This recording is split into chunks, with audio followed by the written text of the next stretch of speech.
We have 4 simple rules. Number 1, we don't discuss politics, ever. Number 2, this is not a religious channel, and while you might hear people say, God bless you, or I'm going to pray for you, or I wouldn't have gotten through this without my faith, that's fine. What's not fine is to say, my God is better than your God, or here's why you're not getting into heaven. It's not going to fly. Number 3, we believe wholeheartedly if you can't control your tongue, then you can't control your life. So while on board, there's not going to be any cursing in the live chat, period. And number 4, there is no room for mean people on the lifeboat. Because we discuss very sensitive things from people's past in our group setting, we got to protect those people. The only way they feel confident and comfortable discussing those things is in an environment that is free of trolls and mean people. So if you're a mean person or you're a troll, we're going to block you for life. And if your account happens to be less than 24 hours old, we're probably a little suspicious right from the word go. Why?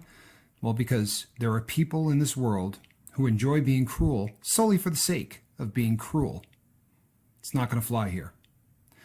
But if you're here because you're trying to get sober and live your best life, then you might find that the lifeboat is just that, a lifeboat. I'm Captain Tommy Scoville, and we will see you on deck.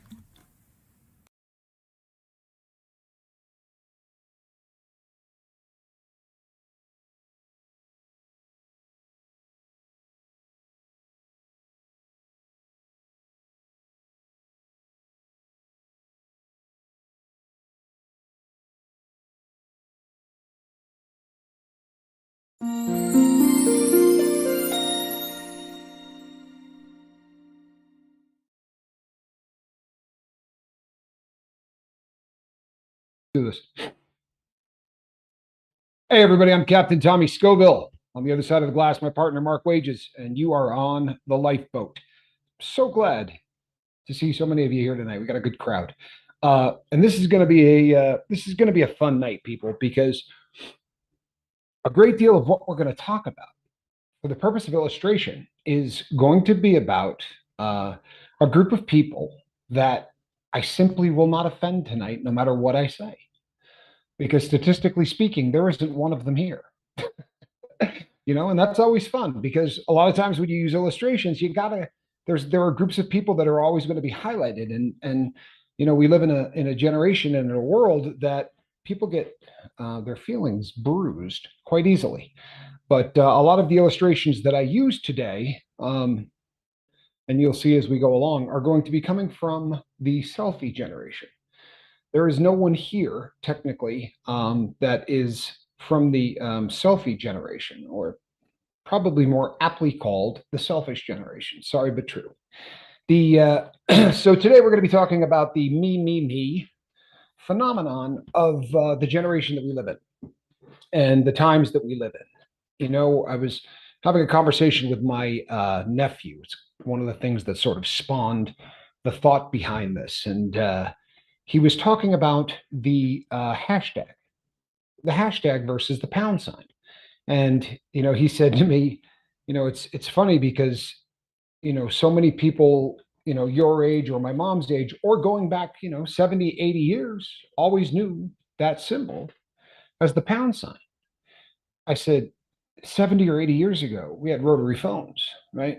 Like the hashtag, or as we called it growing up, the pound sign, showed up around 1984, right? And it's just, there are so many changes that are currently going on in society, and a lot of them are exciting. The fact that we all get together, right? We've got Niall coming in from one part of the world, and we're here from another part. Even my partner is thousands of miles away, and I'm looking at him as he's doing this, and it gives us an opportunity to connect with one another through the use of technology. And in doing so, to realize that we are all so very similar in so many ways, that there is far more that unites us than divides us. Unfortunately, if you read self-help books, if you just watch a damn commercial on television, you will see that there is this big push going on currently that talks about that sort of advertises and does everything to this new generation of, hey, if it feels good, and it makes you feel good, then you're good, right? Look at the commercials for Diet Coke, right? Um, it makes you feel good. So yeah, just do it, right? That's the commercial. And I'm not trying to hack on them, but that really is the voice. It's a millennial young girl who goes, yeah, because like it makes me feel good, like so I do it. So why not? Okay, great. Very cool concept. And the idea of just be yourself, right? How many books out there tell you to just be yourself? It's a great concept, right? Because in being yourself, you're not going to aspire to be somebody else. You're not going to aspire to mold yourself to a society so that you become something other than you are. It was a great concept. When this was introduced, what it meant was be comfortable in your own skin. If you're carrying 5 extra pounds, who cares? Right? If you've got the largest nose in North America or eye ridges that you can set a beer on, right? Who cares? Right? Just be you. Well, unfortunately, that has taken on a life of its own. I was talking with my bobble-headed partner right before we got rolling, and the this concept of the selfie generation um, is sort of epitomized by Facebook and by YouTube, but very much also by Instagram. So selfies, right? We sell sticks so that people can take better pictures of themselves. But are they taking pictures of themselves? Because if you don't like how you look in the picture, what do you do? And if you say take another one, you're probably above the age of 30. Yeah. See, here my partner, put a filter on it. Right? Put a filter on that picture. Your cheekbones aren't the way you like them. They don't look like a supermodel's. Well, just change the filter. And one of them is going to highlight your cheekbones until you look like a circus freak. Your lips aren't big enough? Well, then just use a different filter and then play with the color and play with the lighting. And by the time you see the picture of somebody, you're like, who in hell is that? Like, she's beautiful, but I don't know that girl. Oh, really? Because you're dating her. It there are technologies and apps out there so that you will look different in the pictures that are taken of you, right? So this whole just be yourself thing has gotten pretty out of control because no one's actually being themselves. Very interesting question was asked of about 1 million of the selfie generation. And the question was, when it comes time to make an important slash moral decision, what process do you use to make that decision? Now, before I give you the answer to that, I want you to think about it. If you've got a decision that's coming up and it's something that is really a moral thing, right? This is a moral dilemma for you. What barometer, what litmus test do you go by to make that decision? Well, 60% of these people surveyed of this selfie generation answered the question the exact same way. And the way they answered it was, well, I figure out exactly how I feel about that. And then I go with it. If it makes me feel good, then it's probably the right decision. That is the most god awful way in the entire world to make a moral decision, if you think about it. Because I will assure you, people, that when I walked into Wells Fargo and said, give me the money, I was doing it to make myself feel good. Now, it wasn't a moral decision. And I knew what I was doing was wrong. It was a desperation thing. But if you're just going on does it make me feel good? People who abuse people feel good doing it. This is a sick barometer, and it's not 5 to 10%. It's 6 out of 10 people that they asked from this generation answered the question like such. Please tell me that terrifies you, because it terrifies me. Back to these pictures that I was talking about. How many pictures do you think a millennial, how many selfies do you think a millennial will take of themselves over the course of their lifetime? How many pictures do you think you've taken, period, in your lifetime? Think you might have taken 5 or 10,000? It's a lot of pictures. I photograph watches all day long, right? because I have 1,000 watches in the inventory, give or take, and there's a constant turnover of 10 or 15 a week going out and 10 or 15 new ones coming in. And I'm constantly having to take 12 to 15 photos of each of these watches in high definition. And I won't take as many pictures of these watches. That the answer is 25,000 selfies. The average millennial will take 25,000 selfies before they die. That's frightening, especially when you consider that they're going to take the time to edit them, to make them look different than they really are. The mirror has not been good to American or worldwide society. It really hasn't. Because unfortunately, it's made us judge us against other people in ways that are super unhealthy. Instagram has become considered by many the gold standard, right, for people going and posting things, and it's probably the largest platform worldwide for people posting things. 1,000 selfies get posted to Instagram every what? Every minute? Every 2 minutes? 1,000 selfies get posted to Instagram 24 hours a day, around the clock, year in and year out, every 10 seconds. Every 10 seconds, 1,000 photographs of people who took a picture of themselves, right? 1,000 every 10 seconds, or 100 a second. That's frightening. But this is the world that we live in. And if you don't think it's having an effect, it's having a brutal effect. And I can prove it. According to psychiatrists, right now, people diagnosed with narcissistic disorder or narcissistic tendencies, college students today, compared to college students of the 80s or 90s, they're 300% increase. 3 times more people are diagnosed with narcissism than were being diagnosed in the 80s or 90s. Now, it's not, these people aren't getting this from genetics. These people are getting this from nurture, not nature. They're getting it because they get one of these puppies handed to them when they're about 9 or 10, and the first thing they learn how to do is take a selfie. This is the world that we live in. Now, this really affects those of us in addiction.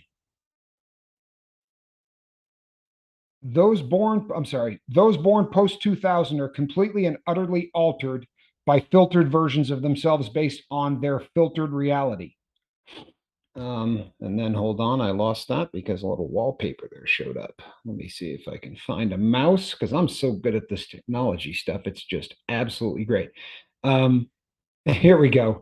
I'm going to start from the beginning. Those born post 2000 are completely and utterly altered by a filtered version of themselves based on their filtered reality.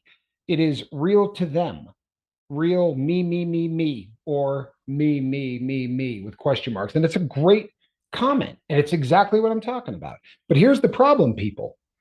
This translates, right, all the way down to drug addiction in a way that is terrifying. Because if you're 10 or 12 years old and they're saying, why do I drink Coke or Diet Coke? Because if it makes me feel good, I'm going to do it. Because, yeah. Okay. Well, it's not that far a jump if this becomes ingrained into you to, if it makes you feel good, do it.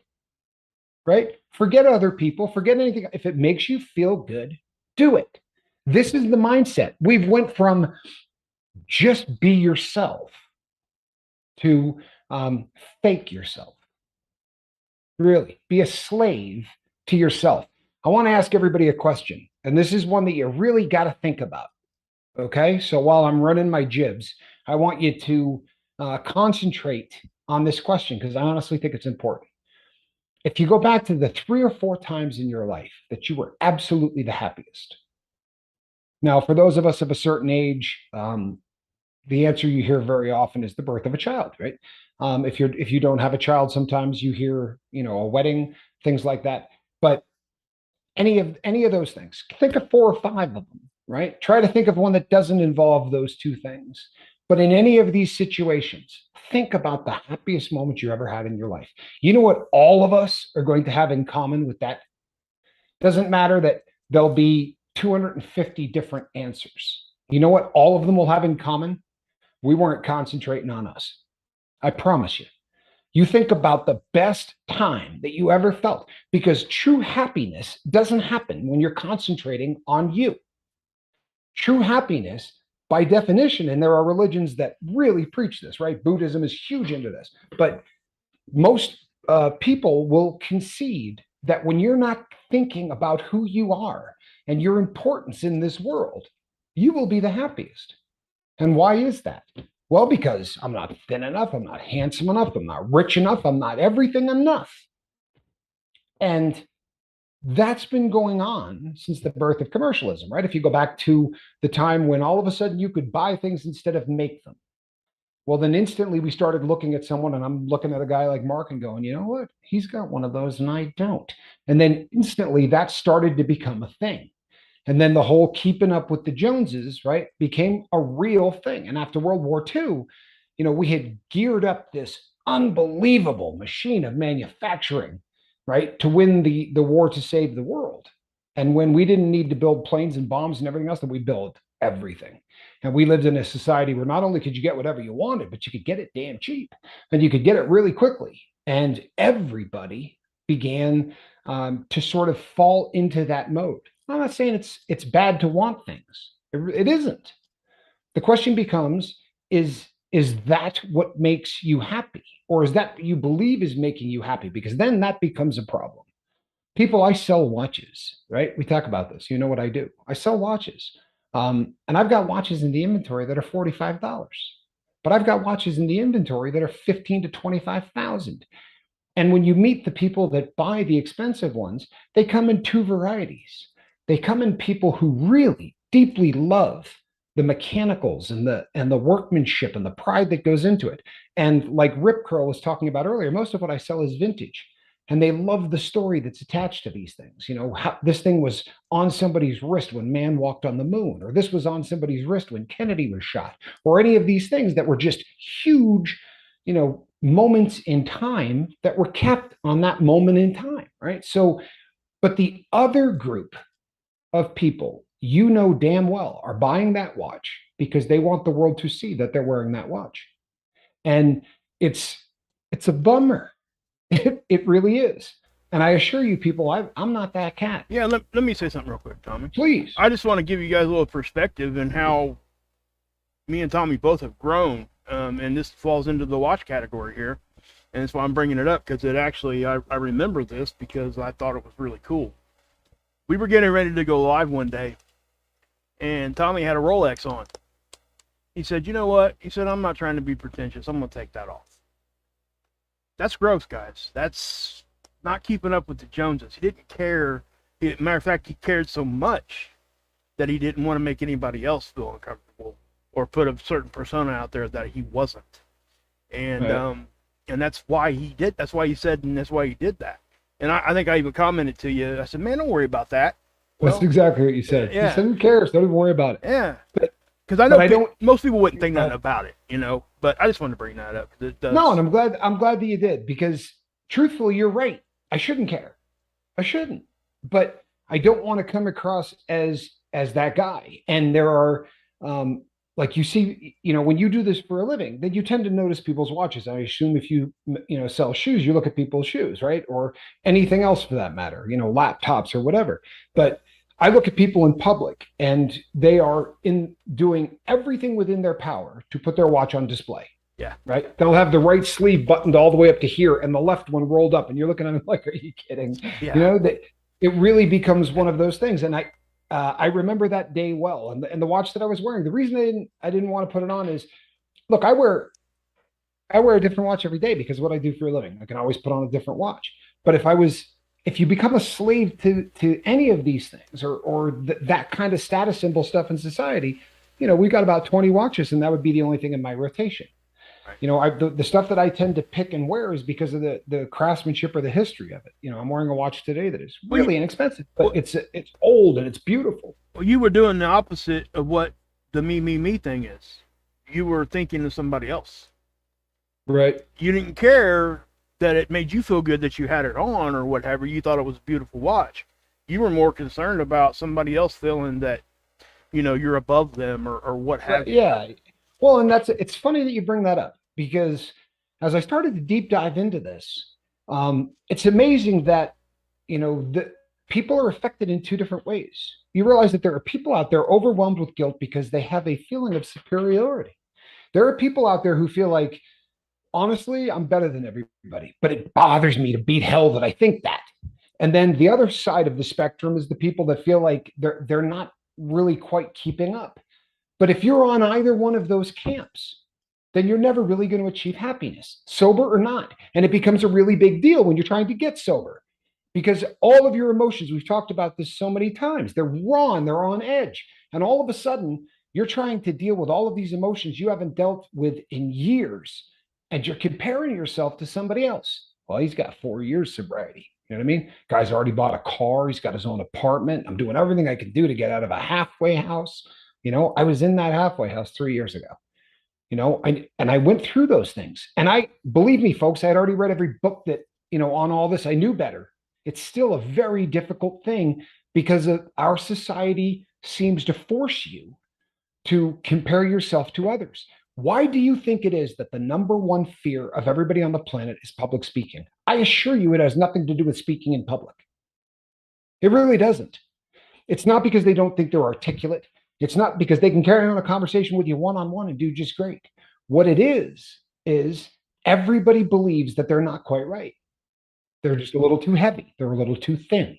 They've got fat ankles. They don't like their fingers. Their eyelids are wrinkly.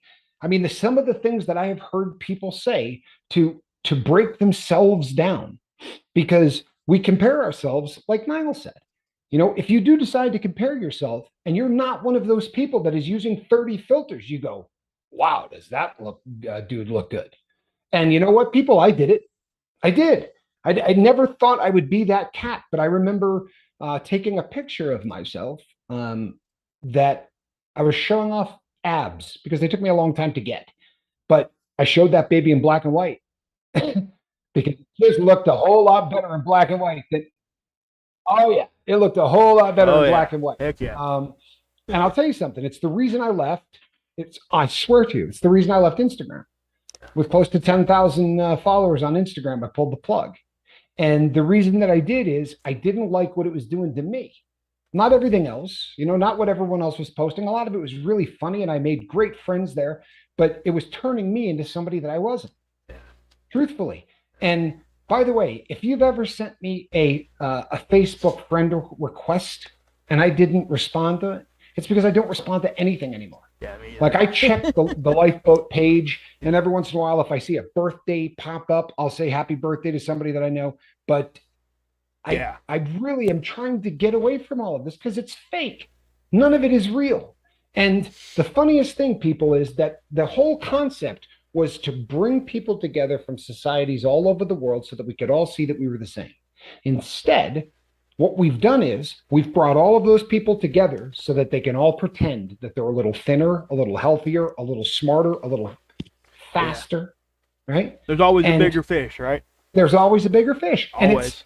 And it's driving a wedge between us. It is making the gaps between people. Man, if I had a show of hands, by the way, Hobby Crisis, good to see you. I don't know that I've ever said hello to you before. Welcome to the lifeboat. We can do a show of hands in the chat. What do you want to yes. say? What do you want to do? What's that? We can do a show of hands in the chat. What's your question? Try to remember what the question was. Sorry. I saw Hobie. No, that's all right. I saw Hobie Crisis, and I immediately went off on my usual squirrel status. Hey, we gotta say hello to everybody. Yeah, you do, right? Especially if they're new. Yeah. No, I'm blown away by exactly what this anti-social media stuff has done, and what I have come across, and it's really kind of I don't know. This is what occurred to me as I was putting this together. there are certain emotions, right, that cause us to think about ourselves nonstop, whether we want to or not. It makes us the center of the universe. You know, all of the different religions, if you look at them, every one of them has a different path, and I never bag on any of them, right? I think they all have amazing points, and very often, most of the teachings are very similar, right? Treat other people the way you'd like to be treated. I don't care what religious doctrine you're looking into. That's pretty basic stuff, and all kinds of things like that that seem to recur. But if you believe that you're the center of the world, if you believe that the most important thing in the world is you, you're a screw up. I'm sorry. There's no other way to put it. If the number one focus, and I'm not saying don't take care of you, I've said a million times, you got to put your sobriety before everything. And in order to do that, you really do have to focus on yourself. For self-help and things like that, you have to focus on yourself. But there's a difference between focusing on yourself and BSing yourself, right? Or letting that focus on you literally destroy who you are. Right? Because the four big emotions are going to be jealousy, envy, shame, and guilt. Right? Those four emotions are going to absolutely keep a person centered on exactly themselves. And it's difficult for them to focus on anything else. Now, there are subtleties in these different emotions, and I don't think any of them in and of themselves are unhealthy. I really don't. In fact, some of them are really healthy, but I think that we confuse them in some ways. And Rip says unrealistic expectations. That's a good one too. Yeah, it really is. Yeah, no question. Yeah. No question. Jealousy, people, is wanting to compete or get what someone else has. Right? Truthfully, that's the desire is wanting to compete or to get what someone else has. Envy is a little bit different, right? Envy actually makes us want to go after the people who have those things. Right. And I don't mean kill them, but I was show of hands on this one was probably what I was concentrating on. I mean, how many times have you seen somebody and they've got a Mercedes Benz that they just bought, and you look at your significant other or best friend and go, "What a good show off." Right. Seriously, idiot. I mean, how much did he spend on that? Who's he trying to impress? The fact is, we're pissed off that it's not our Mercedes. I mean, any way you want to shake it, that's really what it boils down to. Yeah. It's not, what do we care about that person's finances? What do we care about what that person does with their money? But instantly, it makes us a little angry, doesn't it? Right? It really does. It makes us a little angry. Your brother-in-law buys a house for 1.5 million, and you go, the dude makes 300 grand a year. How the hell does he jump? What an idiot. Seriously, I hope he loses it. I hope he can't make the payments. Yeah. This is the kind of thing, that we do. And usually it doesn't rise to the level of beating the hell out of somebody. But when you start going after somebody in any level, if it's just that little backbiting stuff or those little jokes that you make behind their back, hey, look, it's the rich dude. Yeah. Any of that stuff starts to break down who you are. And it starts to, believe it or not, focus yourself on you. Yep. That's the crazy thing. As you're sitting and talking about how, good Lord, that guy spent 40 grand on that watch. What an idiot. What you're doing is putting everything back on you. Yep. It's not hurting that individual. It's not. It's causing you to center. And we talked about this a couple of shows ago. People talked about how do you let go of certain emotions? Well, I'll tell you what, get out of you. Yep. Stop concentrating 100%. Like literally, you need to think of yourself. And Buddhists talk about this and other religions. Look, a grain of sand, right? Yeah. Picture a beach. Guess what? You're just another grain of sand. Yeah. But we tend to believe that everybody else is a grain of sand and we're this great, big, huge boulder, right? That's probably polished like a diamond and it's square in the middle of that beach. Go ahead, Mark. Doesn't that and I could be wrong on this if you agree or not, but doesn't that really come from the base of that is actually coming from fear? You're afraid that you're never going to either get what they have, or you're afraid that somebody's going to think that you're not as good as them. No question. It's like a fear there. Or you're starting to feel that you're a failure. Yeah. I mean, and honestly, if you really break these things down and you're honest, when you see a guy and he just bought a Ferrari, the first things you start thinking about is, how much is that dude making? Yeah. How old is that guy?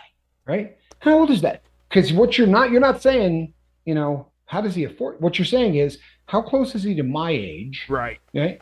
And how much more is he making than me? Mark's right. It starts to come down to fear. And you know what? I'm not trying to open up a can of worms, but we're on the big red button, Right. right? We're on the big red button. Where do you think trolls come from? Oh yeah. 100, Seriously, dude. where do you think 100. trolls come from? It's not jealousy. It's envy. It's not even hate. It is envy. No, It's envy no, and it's fear. envy. Yep. It's envy. If you can't have it, tear it down. Yep. Right. Or this is another one that you don't see as you get older, but in college, right?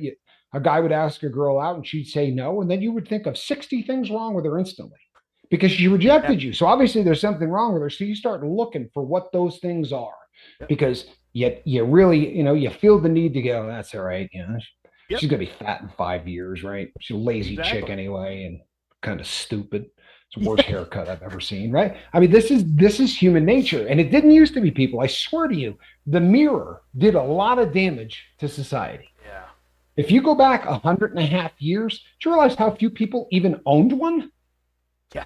I mean, the only time you saw a picture of yourself or a reflection of yourself was in glass at the right time, and those weren't beautiful panes. It was almost like looking in a funhouse mirror because you had to kind of find the right one to get the reflection. I mean, Or looking in a lake. Or looking in a lake. Yeah. It is a very recent development that every single person in the entire world has the ability to look at themselves whenever they want. Now we have the ability to transmit that to anybody else. Yeah. Why the hell would you? I'm not trying to bag on anybody, but I mean, have you ever watched the videos on this network of people walking into fountains or walking off of cliffs or walking into buses? Yeah. It has become so important to take pictures of yourself Yep. that, I mean, a half a dozen people have stepped off the edge of the Grand Canyon while taking pictures of themselves. It's terrifying. Yeah. People jump fences at zoos to take selfies as close as they can to an animal that can eat them. This kind of behavior, I know it sounds really funny. Yeah. I mean, a lot of this But it's sounds true. funny. You're saying Right. you're speaking A truth. 100 selfies uploaded a second is you can giggle at that until you really start to break down exactly what this is doing to society and every single person in it. Yep. Right? It's really starting to be an issue. Now, there are a couple of the other two emotions. Also, these two get confused. I think they get used and people swap them back and forth as if they mean the exact same thing. But there is a very big difference between shame and guilt. And I'm a pretty big fan of one of them. I really am. But I'm not a fan of both. Shame is what makes you want to hide. I mean, for lack of a better way to put it, shame is something that makes you want to hide because you feel inferior or you feel defective or you feel like, and when I say hide, there are people who do not engage in society because they don't feel like they match up. So, and it's a self-fulfilling prophecy. If you never leave your home, every opportunity that you could ever make is never going to come across your path. No one ever walks. Go ahead. They actually have a name for those people now here on the internet. They call them incels. Incels? Mm-hmm. Yeah. Yeah. And when it reaches, I mean, that because first of all, if you don't love who you are, right? There was only a couple of options back in the day. You had to work at it, right? You had to go out there in society. You had to look at people and you had to just fight through it. Or maybe you went and talked to somebody about it or a priest or a shrink or anything else, right? Well, these days you don't have to because you can live in a fantasy world from your living room, right? Yep. And you can create whoever you are. There are people that don't even bother with the selfies. They'll just send pictures of somebody else. Yeah. Right? 100. Couldn't be too hard to find. There's 100 of them a second being posted, right? What are the odds they're going to come across the person whose identity you're stealing, or at least their visage, right? Exactly. You're stealing their image. Now the other one is guilt. That's Unlike shame, guilt is an emotion that makes you want to go fix the things that you've done. Yes. Right? I'm not going to lie to you. I feel guilty for 30 plus years of being a degenerate drug addict that led people astray and ripped people off and lied to everybody he met, right? And cheated on every girl he had ever known. Yep. And I literally try to live my life every single day so that I'm never going to be that person again. So you don't have to feel that again.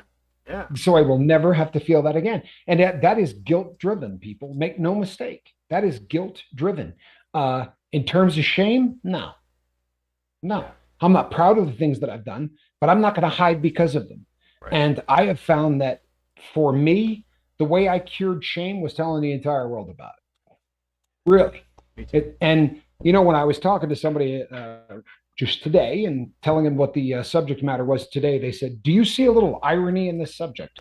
And I said, "What do you mean?" They said, "You go online and video yourself 1 hour a day and think you're important enough that people ought to listen." And we got a laugh out of it. Right. But the, and I said to him, I said, "Let me tell you the really big difference and what you're missing. The reason that Mark and I do this is because, and the proof was taking off for a month. The truth of the matter is when we come here, we're concentrating on everybody else. And these are becoming some of my happiest moments of every day because for the hour I'm here, I'm not thinking about Tommy. I'm thinking about everybody else. When I read the emails that you guys sent, I'm concentrating on everybody else. And the number of emails that I've gotten from people, boy, do I wish I could read some of them. But I can tell you that I got an email from a woman that said, "Let me tell you some of the changes that have been happening to me this season on the boat." And they were talking about where they were volunteering and they were going to a training because they were starting to work with the homeless the following week. And every single thing this woman wrote was about somebody else. There was nothing in this email about them. I got another email today from someone who is going to be spending sober days today with a loved one, and they could count the number of weekends that they had spent with this loved one sober and talking about how much better life was. Not, "Hey, check me out, I'm sober," but you know what it feels like to be with somebody that, you know, has watched you drink all day and will never have to see that again.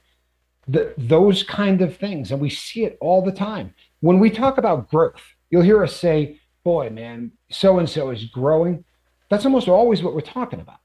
You see people go from, and you'll watch it. I promise you, stick around on the lifeboat. Some of you already probably can think of examples, but you watch people on the lifeboat and in that first 120 days, you know, "Man, this is so hard on me. This is such a difficult thing to do. It's driving me crazy," right? Me. I'm in pain. This hurts. I don't know if I can do this. It's me. And then they get by that first couple of weeks. And then it becomes, "Man, you know how happy my family is. Do you know what it's like to be around these people? I've realized how many people I've hurt." Like all of it, all of a sudden you see that center focus start to radiate out in different directions. Exactly. And it is an amazing thing because just like the early question that I asked on this show, where were you your happiest? You know, if it was your wedding day, you weren't sitting there thinking, "Boy, you know what? I make a damn handsome groom, don't I? Check me out in this text. Huh? Look Yeah. at this. Am I looking good or what?" Yeah. No, you're watching the person that you think you're going to spend the rest of your life with walk down the aisle, and that there's a lump in your throat the size of a basketball, and she's the most beautiful woman you've ever seen. Yep. And it's just, And it's overwhelming. I would Go ahead. even say this, that if everybody was to actually think about the happiest moment of their life, they're probably, most people will say that it was them observing a family member do something really cool. Yeah, you hear that constantly. And that's something, and what that's telling you is that their mindset is not self-centered. Now, if they say, "Well, the happiest moment of my life was when, you know, I climbed Mount Everest and was up there by myself and started taking a bunch of pictures." You know, not to say that wouldn't be cool. You could say at that point, you could say, "Hey, that was probably the coolest thing I ever did," but it might not have been the happiest you've ever felt. Well, but even in some of those situations, I'm telling you, one of the happiest moments of my life, I was going to be filmed for a ski thing. I've told the story, but I climbed above the clouds and it was snowing. It was just the ugliest day in the entire world. And I popped above the clouds. But for the hour and 10 minutes or whatever that me and a friend hung out there, he didn't say a word to me. I didn't say a word to him. We just stared out and there weren't any cameras down below, right? There wasn't any storm down below and there was no talk. It was just, "Oh my God." How beautiful is this? The fact that we had just climbed for hours. And when I tell the story, it's never boy, did we earn it getting there. You talk about some climbing, the technique it took. No, but because when you get to that moment, Yeah. self is something that you can't concentrate on. And this happens so often. You even hear it with athletes, right? Athletes will talk about, winning this or winning that, but you've got 20,000 people, right, at an event, and they're screaming as loud as they can, and you can't hear a thing. Yeah. Some people call it being in the zone. Some people call it being in the moment. But what it really is you're no longer thinking about yourself. Yep. You might be thinking about exactly what you have to do or the day or you're just, it's not, you know what? Does this ski outfit make me look fat? Well, Full of Hope puts it 3 words: giving birth. Wow. I wish I could imagine. Yeah. I mean, honestly, because it's, that's only a woman can only understand that, and I get it. True story, right? I mean, I know what she's saying, and I understand exactly what she's saying, but it definitely is exactly what we're talking about. That was an extremely painful thing for a woman to go through, but it's probably one of the most beautiful things they will ever experience in their life, all at the same time. Yeah. And that is not shameful. It's not even guilt at that point. It's just being happy. Yeah. And there's no, and you never see the mother high five the doctor and go, I did that 9 months. That was me. That's right. Right. Hey, yeah. That was all me. You see that push? Look how pretty that baby is. I did that. Right. No, it really becomes oh my God, look at this thing. Yeah. Right. Look at this beautiful little life. And although I did not give birth, I think I told the story when Cedar was born, she was born with hyperplastic left heart syndrome. And what that basically means is that she only had half a heart. And they had to build from half a heart, a full heart. And people survive it. She has. But it required a lot of surgeries.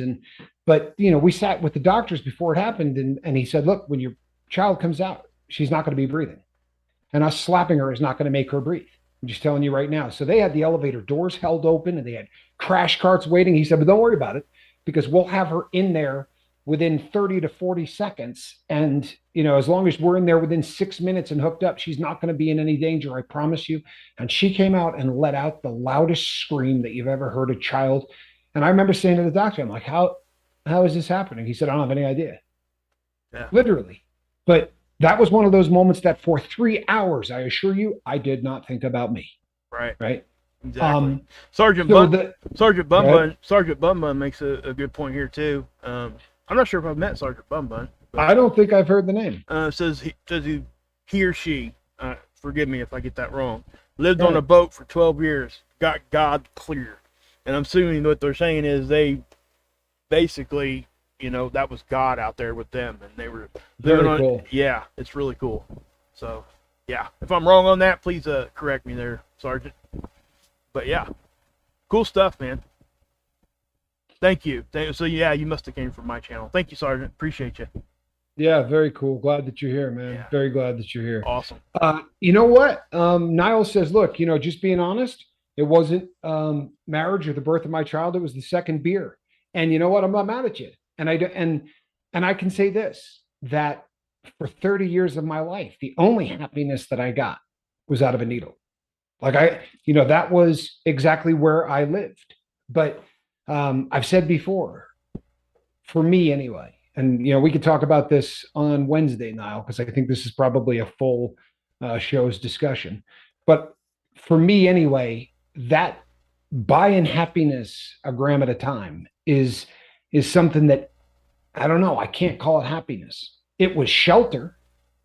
That's really what it was for me, is it was shelter. It made all of it got rid of reality. It was and euphoric. I needed reality gone. Yeah. Euphoric is probably a good word for it. And you were talking about the shame part of it. And I think the key thing there is the actual definition of that word, and it kind of hit me when you said that, if you apply that to an addict that's in current use, we're all ashamed of that.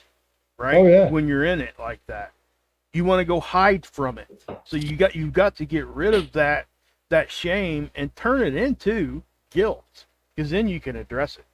Correct. That's exactly right. And I'm like, those two emotions. I'm glad you brought that up, because they are so similar but they're so different at the same time. Well, and they're interchangeable in people's vocabulary, but they are very, very different. And the shift from shame to guilt, because when it's shame, you're concentrating on you, right? And how you feel and how bad it makes you feel. And the guilt makes you concentrate on wanting to fix it, which is usually focused out on other people. Right. You know, that's when you start feeling like, oh, I cannot believe I did this to her. I can't believe I did it to him. Seventh, that is a good one. Although Seventh said one yesterday, I hope I can remember it, because there was one that really made me laugh. What's this one say? But how do you this make one 7 said, even? Take away the Yep. S. he Okay. has actually been stepping up his game. I didn't even I'm not gonna notice lie that. to you. I didn't even notice that the S was missing until I Yes. seen the S on the end of the. Good one, dude. Yeah, not bad at all. Like I said, he really has been upping his game. Hey, Tara, just for the record, not to put you on the spot with everybody here, but I was not picking on you yesterday. I was dead serious in my comment to you. I think you thought I might have been facetious when I said it was great to have you in the comment section. You were engaged and part of the chat, and I was happy as heck about that. I was not being funny, because when I said it, I got an apology like, "Hey, sorry, I probably should have read more of that." I was like, "No, it's all I'm not good. clowning on you." Yeah. And then, you know what? That brings up a good point. And maybe I'll tail off with this. Hold on. Yes, exactly, Niall. Yep. Yeah, chasing the zone, and that's a great way to put it. It really is. And at the time when you're in that zone, you will really truthfully convince yourself that is happiness, right? I mean, when I would pull the needle out of my arm, and I'm not trying to trigger anybody, but when I would pull the needle out of my arm, there would be about 6 to 8 minutes where I just felt like I was in complete contentment. Yeah. And my bobbleheaded partner and I have talked about this 100 times, but then immediately I had to start thinking about the next one. So that's so God. You just couldn't sit back and you know, there was nothing about it that was even remotely nice. It was just one of those things that was terrifying. But at the time, yeah, no, you're right. You're absolutely and right. I still think about that today, as far as like, why did I did all that stuff for 5 to 6 minutes, 10 minutes maybe, of that feeling, because then the rest of the day was not. My mind was completely preoccupied of getting my next dose of medicine. Yeah. Yep. It just completely at some point, most addicts, I'm sure everybody knows what I'm saying here. Well, that switch will flip on you, and you'll be like, man, I really used to enjoy this for a whole lot longer. Now I'm not. And you start thinking about what we just talked about. And, and again, back to the shame thing, man, that really hit me, because how many times when you were using your drug, did you want to go hide? Well, no, I did hide. That's what I'm saying. Yeah, I mean, every day. Yeah. Yeah, when I worked as a public speaker, that was probably the height of my addiction. You know, when I lost the public speaking gig, I had to rob banks, because by that point I owed, my monthly payments for everything that I had bought as a public speaker. And anyway, but that moment in time when I was speaking and the money was there, I mean, I would buy drugs. I would go to the hotel room. I would shoot dope. And then I would go downstairs 10 minutes before I had to speak. Literally, like I'd get out of the elevator, walk on stage, and then walk back in the elevator and go back upstairs. And I lived in one hotel room after another like that. And I would be home for 2 days a week, and I didn't leave my house for any reason. I had bought very, very expensive cars that I never drove. I bought, all of these stupid things and never left the house to enjoy any of them. Vegemite makes me happy. She makes a good point there, though. Social media might be a menace, but I wouldn't have met you otherwise. Yeah, you know what? Like I said, this is have the best of intentions. Yep. Social media, and we really feel like the lifeboat has stolen back some of that. We really do. We've even taken some of the bad parts of the internet and flipped it around and used it for good. The anonymity that you can actually have here would not be possible if you were sitting in a group environment face to face with somebody. And then what that does, at least what I've observed, is it lets people open up a little bit more. At least at first. And then, yeah, we get to know each other, and then things change a little bit. I get that. Sure. But the initial foot in the door of saying what you're saying, you're able to do that because you're not afraid.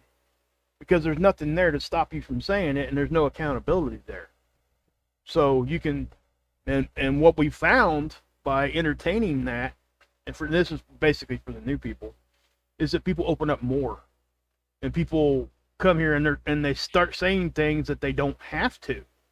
That's what shocked me the most. I think it did Tommy too. You and me both. Yep. When someone will come here and say, "Hey, I relapsed over the weekend." Yeah. Wait it. Yeah. You know what I mean? That's just honesty at its best, and that's what that it creates a family type of a thing. And Fiona's right. Some of the best things that have ever happened to me have happened to me because of social media. Yep. But it's like anything else, man. A gun is a great device if it's used for what it's used for, right? It's not so great if you use it for something else. Yep. But here's a great comment. Truth76 says, I have quit meth, coke, crack, and random LSD and shrooms, weed the whole time, and alcohol the whole time. 3 years of drinking with no other drugs. Alcohol is a living hell. And you know what, Truth? I think that almost anybody could write what you just wrote, list the drugs that they quit, and then there would be one that they would have to say, and that is living hell. I too, at one time or another, abused virtually everything. And I don't just mean I got high. Like there were times where I would do meth for 6 or 7 months straight, or I would do blow for 2 or 3 years. But quitting all of those, it sucked, but it was not like heroin for me. That was the one that was just a living hell to quit. And obviously, for you, that substance is alcohol. And there are many similarities. I don't know if you ever saw the show where Niall and I talked about the similarities between opiate dependency and alcohol dependency disorders, but they're so similar.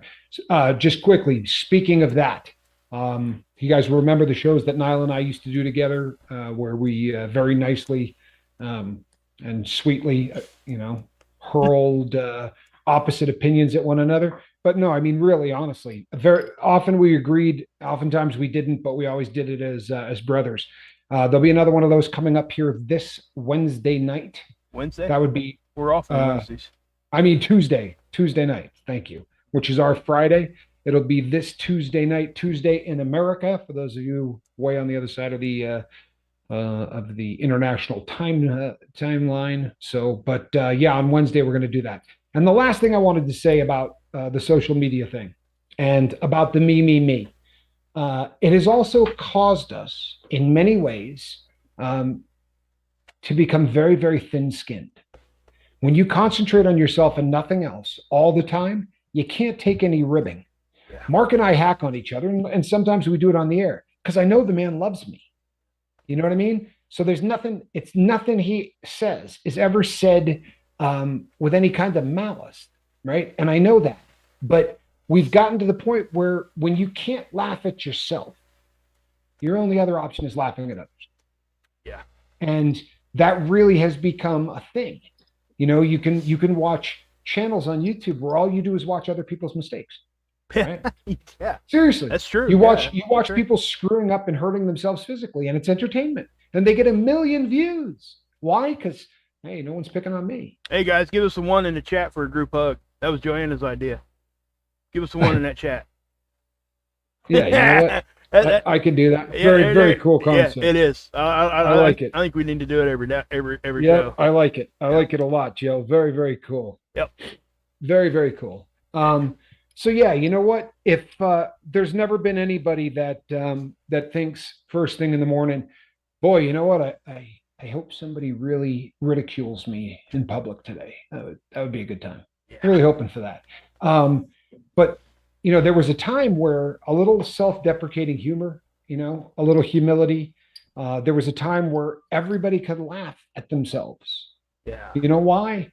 Because you didn't spend all day concentrating and thinking about yourself. But if all you think about is yourself, then when things don't go your way, you need a safe space. You need a room that you can go in and color. Yeah. Right?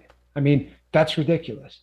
Yep. And I think as a society, as a culture, as a world, we're going to develop some thick skin again when we stop freaking concentrating on ourselves and we start concentrating on other people.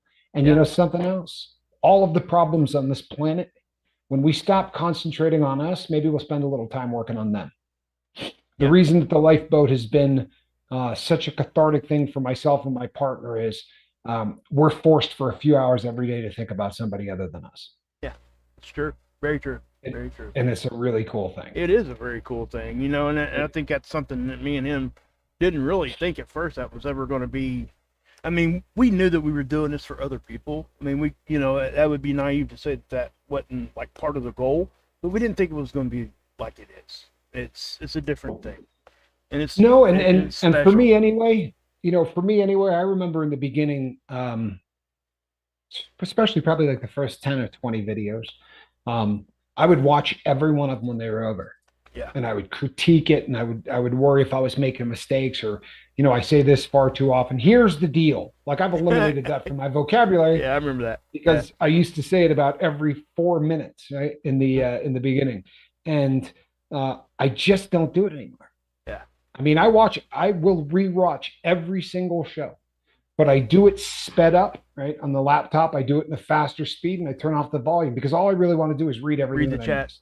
Mm-hmm. Yeah, I'm not, because I no longer really feel like I need to concentrate too much on me. Right. It didn't work. I spent a lot of years of my life being the center of the universe, believing that I was more important than anything else going on. And it took, more than 40 years to realize that, you know what? I'm not that important. And my life got so much better once I came to that realization. And I would say this too, guys. Everybody comes to that in their own time. Don't force yourself to do things you're not ready to do. But be able to, and I think this is big for everybody here, especially in addiction, you have to be able to take some sort of criticism or you will never change. Because if you're just going to be stuck in your own mindset, you're never going to come out of it unless you can actually listen to somebody else and take what they're going to call to you their advice, which in reality is a criticism of what you're doing. So you have to be able to understand and then not take offense to that as long as it's done in a respectful way. And sometimes good criticism is not put there in a respectful way. Sometimes it needs to be a little bit of a shock to you, but that's a whole other subject. We don't do that here because it usually typically ends up in a mess. I'm talking on like brother to brother, mom to kid, those kinds of things. There needs to be some hard love there, not necessarily what we do, but yeah. You know what though? From time to time we do it we here. have to. Yeah, we have to. Yeah, there are times you just have to go. You know what? Stop it. Yeah. Hey, Christopher Cooper. Good to see you, better late than never, my brother. And this will be up. I promise you can watch the whole thing. But good to see you, man. Another gentleman from the other side of the pond. And I'm not adding to anything to what you just said because I don't think I could do any better. So I'm just going to leave. So I'm just going to leave it at that. I think that's probably a damn fine way to end. I don't know about you guys. Did you see what Sergeant Bun Bun just said? What did he say? Oh man, he just said a spiritual. Uh-oh, back up. Perfect. Yep, that's right. I'm telling you, let's leave it right there. It is, man. That's cool. Cool. Awesome stuff. When we affect the lives of people in positive ways, we get a dose of real happiness instead of needle pseudo happiness. Yep. Tommy, I think we'll end with that. All right, everybody. We will be back tomorrow night. God, I love this boat. I'm Captain Tommy Scoville, and on the other side of the glass, Mark Wages. And guess what? This is a cat in the basket.